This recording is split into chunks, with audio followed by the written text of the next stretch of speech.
Masbate News in Features.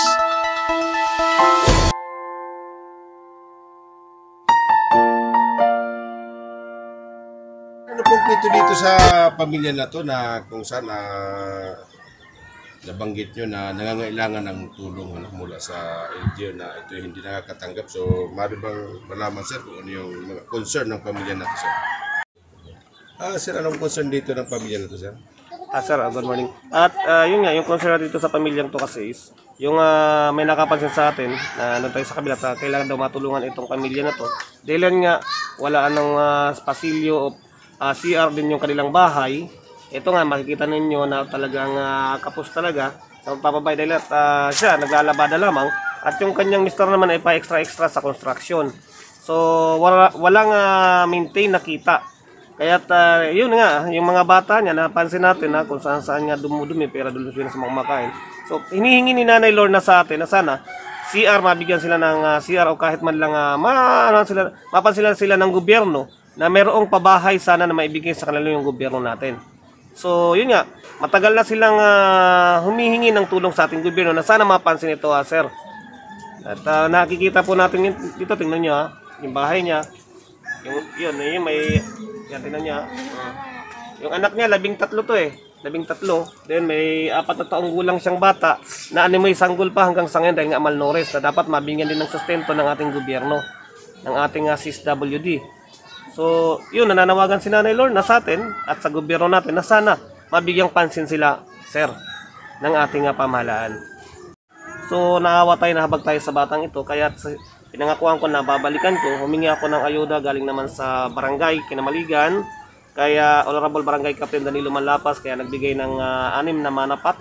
Then, konting ayuda rin yun. At yun nga, nakwento ni nanay na gumanda ang kondisyon ng kanyang batang 4 years old dahil sa manapak na may vitamins yun eh. Galing naman, nagpuknat ng konti, yun, nakakagalaw, hindi ko pa gusto na nakaano lang. 6 pa lang yun, 6 na manapak lang yun. Itong concern ng pamilya na to, anong concern ng pamilya na to sir? Yun nga sir, nung nakaraang linggo, pinunta natin sila kasi may mga concerned citizen na nakakita sa atin, nakapansin na may tinutulungan tayo dyan sa kabilang lugar na yan. So, sinubukan natin tingnan sila dito at nakita nga natin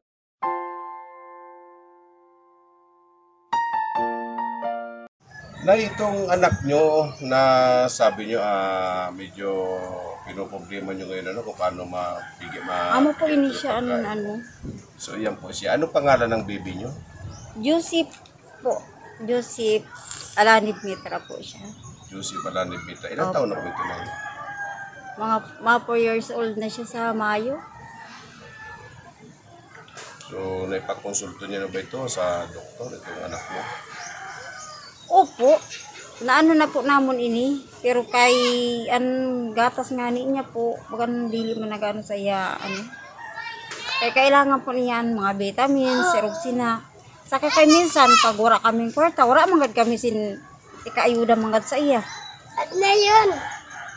Na mabaklan siya sa niya mga vitamins. So may tulong na ba na ibinigay ang gobyerno, ang LGU dito sa inyong pamilya, partikular dito sa inyong mga anak? Wala pa po kuya, kahuman lang po nagkadi sa amon.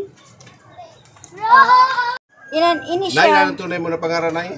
Lorna, anak ko na apelyido sa pagkadaraga, Alanib, Blanca Alanib. Tapos asawa ko yan Pahardong Gitra. Nano, kasal ka mo? Kasal po kami. Ang pangalan mo ay Lorna Alanib Mitra. Amo na po ay sa amon marriage contract. Okay. Iyang anak niyo na yan, no? Ilang taon na po yan? Ini siya.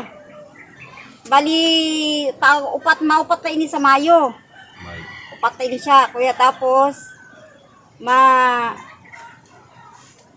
ambot sa ni na, sabi nga ni, sa doktora sa ni, ipalo up check up naman daw ini siya. Kaya kung nagtawag ako sa dito sa BRTTH. Ano, ilang taon po yung panganay nyo?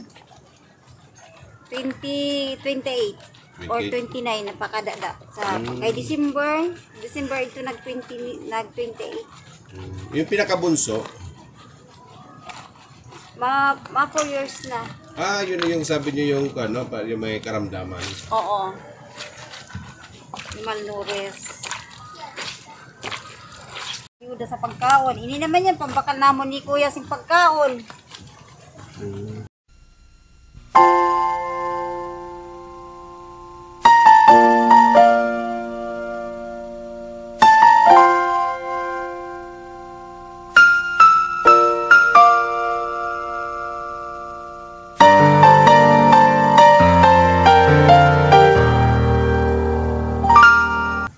Pangalas busi namon.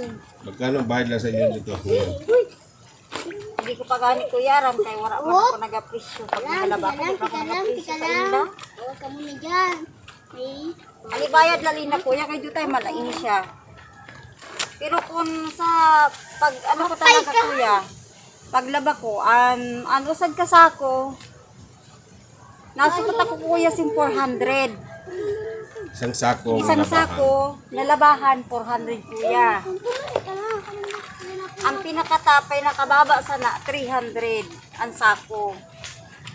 Kung may nagapalaba kuya, pero kung wala man, Ano ilan taon po yung panganay nyo?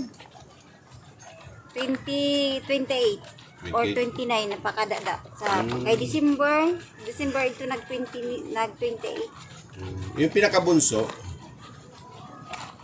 Ma 4 years na. yun yung sabi nyo yung, yung may karamdaman. Oo. Malnourished.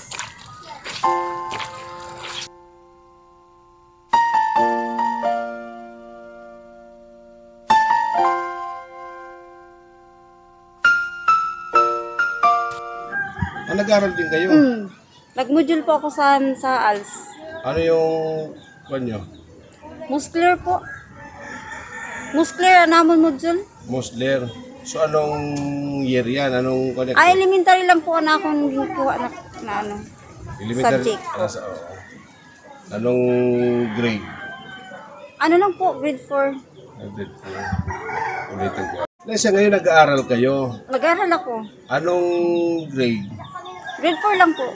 Grade 4. So nagmo-module kayo. Nag-module din po. So paano yan? Paano nyo pa nabibigyan ng atensyon itong anak nyo samantalang 13 yung anak nyo? Ngayon Nag-module. naglalabada pa kayo tapos nagmo-module kayo. Paano nyo pinaghahati-hati yung mga oras nyo? Hindi po kasi pumupunta lang po ako dun sa school namin dyan sa Kinamaligan. Tapos, pwede rin po ako dito lang naman ako sa bahay nag-answer. Kaya minsan nabubuhin-buhinan kung oras ko. Oras sa pagluto, oras sa pagmudjol, oras sa paglaba, oras sa paglaba sa labas. Kaya di liman po orad law ang labas sa labas. Dito sa bahay, araw-araw paglaba sa bahay. So nakakapag-abot naman ng pera sa inyo si Mr. Linggo-linggo o araw-araw? Linggo-linggo lang po, sima-simana lang. Kesa sa isang linggo, minsan magkano yung pinaka-mataas na ibinigay sa iyo ng Mr. nyo? So yun lang kasi doon, namamasahe siya. Tapos dito, natanggap lang namin sa kanya, 2,000 lang po. Sa isang kasimana po. Sa isang linggo. Opo. Yun ang pinakamataas. Yung pinakamababa, 1,000 po. kaya nino na itong mga anak nyo ba nakapag-aral lahat ito?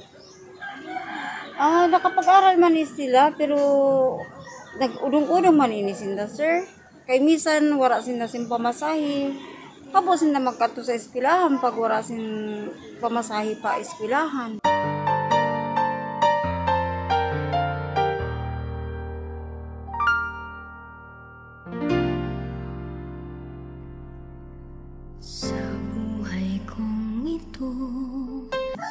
Sa 13 nyo na anak, ilan lang po ang nakapag-aral?